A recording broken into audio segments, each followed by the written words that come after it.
how does transgenderism affect lesbians? In Slovakia, I think lesbians are affected probably as much as in other countries. I know at least 2 lesbians that were either considering transitioning at some point, or one of them has already transitioned, like she has started to take hormones recently.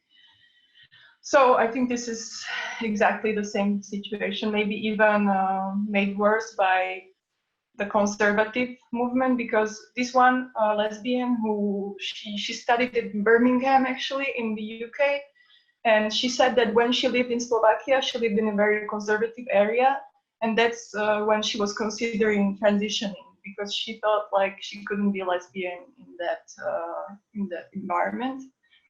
And then she went to Birmingham, and thankfully she found out she's just a lesbian, so that's great. But also I found that's what I found very interesting, that all these women who are from Slovakia but who study abroad, like in the UK mostly, they didn't know anything about the trans, the TRA threats against women. Like I was the first who told them that look, the threats that the trans people were doing, I showed them the I punched turf shirts and all that, and they were like, whoa, what? I've never. And they were very much in the LGBT community, like they were in it, exactly in the center, like in the UK, and they didn't know anything about it. That was just interesting for me to see. And also I want to say that in our LGBT movement, we have quite a lot of NGOs here in Slovakia. The lesbians are usually not very visible. They are very the gays are in the forefront, and also the men who pretend to be women, as we have spoken about that new term, are very visible as well. And the lesbians are just like good little handmaidens to the guys. I think transgenderism affects lesbians in 2 ways.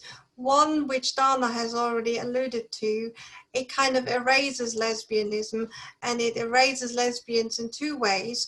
One, there's more and more young women who 20 or 30 years ago would have been considered to be butch lesbians and would have been quite happy to be gender non-conforming, and nobody would have sort of really, or a lot of people wouldn't have bat an eyelid. A lot of these are now transitioning. I think that also goes back to the notion of, I think we've gone backwards in terms of gender. There's a lot more. When I was a young kid, there was a lot, toys were a lot less genderized, and there was a lot less pink for the girls and blue for the boys, and a lot less, this is how you, I mean, it was around, but it wasn't as strong as it is now. So now I think it affects lesbians because a lot of, young girls who are realizing I'm a bit different to the rest of my classmates. They're now being pushed into the transgender corner,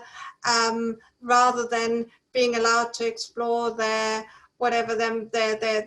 gender non-conforming ways. Also, lesbianism as a word is being erased. I spoke to some woman last week who's doing a PhD at a university in the UK. She's a bit older, she's a mature student, and she said that all the young lesbians or the young women at her university, they all describe themselves as queer, and they don't describe themselves as lesbians, and it's kind of seen as old-fashioned and as sort of uncool to describe yourself as a lesbian, which is a problem because, I'm a lesbian, I'm not queer, I'm not pansexual, I'm not, genderqueer or whatever. And the other thing is, transgenderism affects me because there's a kind of, it forces me, there's a kind of notion of we all have to worship the penis and be male-centric. I'll give you some examples. I mean, I recently heard that they're now giving out safer sex literature to young women at university with a headline, "What to do if your girlfriend has a penis." Well, to me, it's quite clear. If it says, if my girlfriend has a penis, she's not my girlfriend, she's my boyfriend, or he's my boyfriend, and I'm not a lesbian, I'm bisexual, or maybe I am a lesbian, but I'm not quite brave enough to really explore this. And I mean, in the 90s, when I was a student, they gave you two pieces of advice on safer sex. One was to use a dental dam, and the other was to use a condom when you're snogging. But then yesterday, I shouldn't admit to this, I was a bit bored at work, so I was procrastinating on Facebook, and there was an article that somebody shared from Autostraddle that explained what to do if your girlfriend has a penis, and it said three things. Firstly, if you don't know how to handle the penis, watch some porn, preferably feminist porn, because that's less bad than normal porn. Well, in my opinion, there's no such thing as feminist porn. Porn and feminism don't go together, firstly. Secondly, it said, well, basically the penis is the same as a clitoris, because if you touch it, it kind of feels the same because it's made of the same material, which is like, you don't have to be a doctor or a biology student to know that a penis is not a clitoris. And the third thing it said, what to do if you experience phobia when touching any part of your girlfriend. Well, I'm going to become a bit personal here, but the thing is, if I have a girlfriend and I'm in a relationship and I find any part of my girlfriend's body somehow causes me to be phobic, and I need to have a discussion about it, how I touch her, or whether I touch her, I need to consider whether we're not just better off being friends and having discussions over tea rather than touching each other. And the whole article was kind of, it wasn't like, what is wrong with these men who claim to be women, but it was more, how can I overcome as a lesbian, as an old-fashioned bigoted lesbian, how can I overcome my own phobia to accept a penis in my life? And while I don't have a problem with people being, you know, heterosexual or bisexual, or even women who want to have sex with a transgender person, it should be a choice and it shouldn't be forced upon me. And that was a problem. And the last example, a friend of mine was doing online dating, and she clearly stated she was a lesbian and she was in the lesbian section of the online dating. Lots of men approached her. Some of them were real men, not claiming to be women, but a lot of them were men in dresses. And she then thought, I'm wasting my time and their time because we're not going to go on a date. So she stated on the online profile, I'm a woman and I'm interested only in other women, which is persons with a vagina who were born women. And immediately the however they're called, the organizers of the lesbian, of the dating site, wrote her a letter saying she needs to put it down, it's hate crime, and she can't do that. And I think that's how it affects lesbianism, because it erases lesbians and it erases women-only spaces.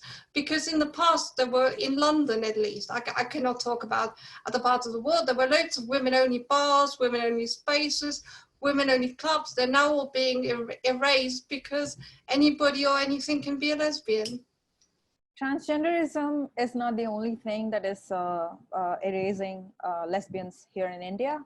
Homophobia is erasing lesbians in India, and also caste plays a huge role in this as well.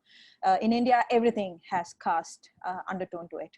So now on the urban side, there's gender theory classes in schools. In kindergarten, they're being taught things like there are no girls, there are no boys, and everybody's fluid, and that there's trans, and now you've got to support them. They are like your friends, you've got to accept them. And it's sort of indoctrined into the minds of kids as young as primary school, for example. And there are non-governmental organizations that are specializing in going to these schools to give them gender education. So, and you can imagine what is the predominant topic in gender education. It's not about lesbians, it's not about sexuality, it's often only about trans. And ROGD is something that's very popular here because there's a lot of straight women, may or may not be lesbian, could be, I mean, we will never know. But there's a huge element of ROGD here because a lot of straight women who are appearing straight or are claiming they're straight are now wanting to be non-binary, wanting to be queer, and wanting to sort of be identified in the pronouns and the preferred pronouns and so on and so forth. Now, I have a feeling, and my theory is, pornography has a huge role to play in women not wanting to be lesbians or be women itself, because just recently there was a case in Delhi where underage kids, minor kids, were having an Instagram chat where they were discussing about how they can plan a gang rape of a 14-year-old girl. And the kind of words that they used were double penetration, anal, and you know, those things that they sort of get only via pornography. So that also, I have a feeling, sort of puts women off of this role that they're expected to play as women, as lesbians, which sort of freaks them out to a point where they'd rather just be queer or rather just be a boy, you know, that sort of a thing. And I also want to tell you about the lesbians that have often been lesbians, are open about their relationship with other women, are no longer calling themselves lesbians, they're calling themselves queer or non-binary. And they have all these amazing, they're filmmakers, and they have all these amazing websites and everything. And in all of them, they have their pronouns sort of in such big bold letters, bigger even than their names or the films that they have made. So they've got their priorities very clear. Recently, there was a girl who, I want to talk about the caste and homophobia here. There's a girl called Anjana in Kerala, the neighboring state from where I live, killed herself because the family sort of forced her into conversion therapy recently. Now, she appears to be from a not so affluent family. The family sort of took her to conversion therapy, and there was newspaper articles all about it, and every single one of them called her queer.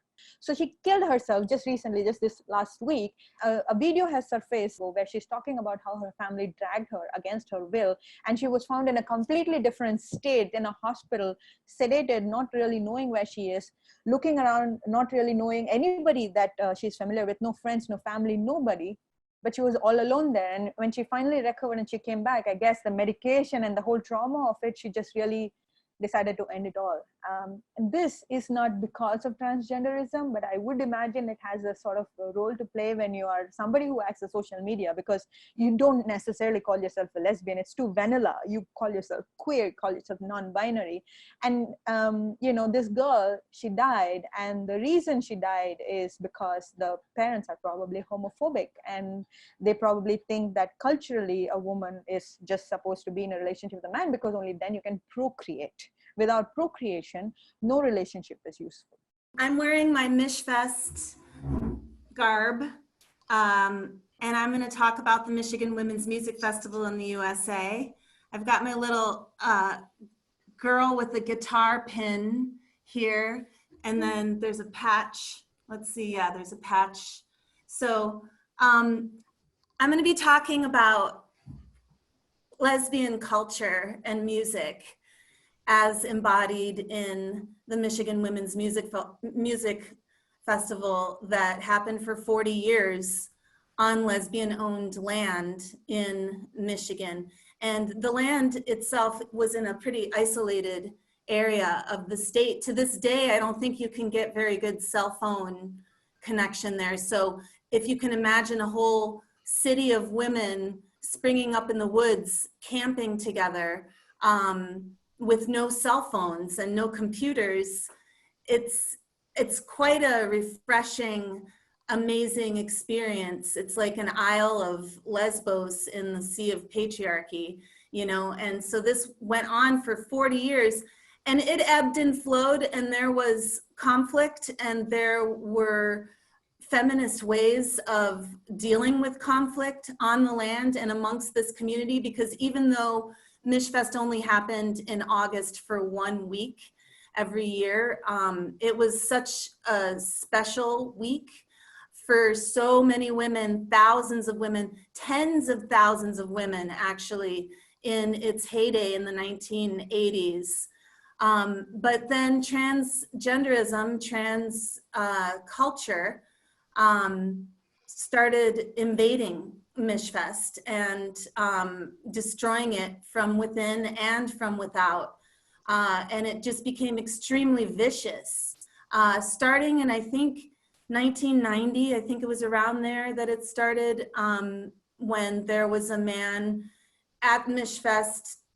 I'm not a Mishfest historian, so I don't know the exact details, but you can look them up, and I don't even know the exact date. It might have been later. It could have been more like 1998, but anyhow, somewhere in there, there was a man there who was presenting as a woman, and everybody was nice to him and allowing him to be there. But then there was an incident where some women felt uncomfortable with his behavior. And so he was escorted off the land. And because of that, all hell broke loose. And that was when the trans camp, the protest camp, started across the way. It was public land. It was like a national forest or something. And so then there was Camp Trans across the street from Mishfest protesting. And then I believe, you know, I went in the years 1998, the year 2000, and then 13, 14, and 15. So I had like a 13-year split from Mishfest, and that's just because of my own headspace and what I was going through as a person. Like the last Mishfest that I went to in the year 2000, I don't know, I went in another direction in my life, and so I didn't go back until I got turfed in 2012, and I was curious. I'm like, I wonder what's going on with Mishfest. And I was also really hurt by being turfed and being blacklisted and shunned and ostracized in these leftist activist circles that I had been previously embraced in. And so I was looking for community. I was looking for love, you know, and acceptance. And so I went back to Mishfest in 2013.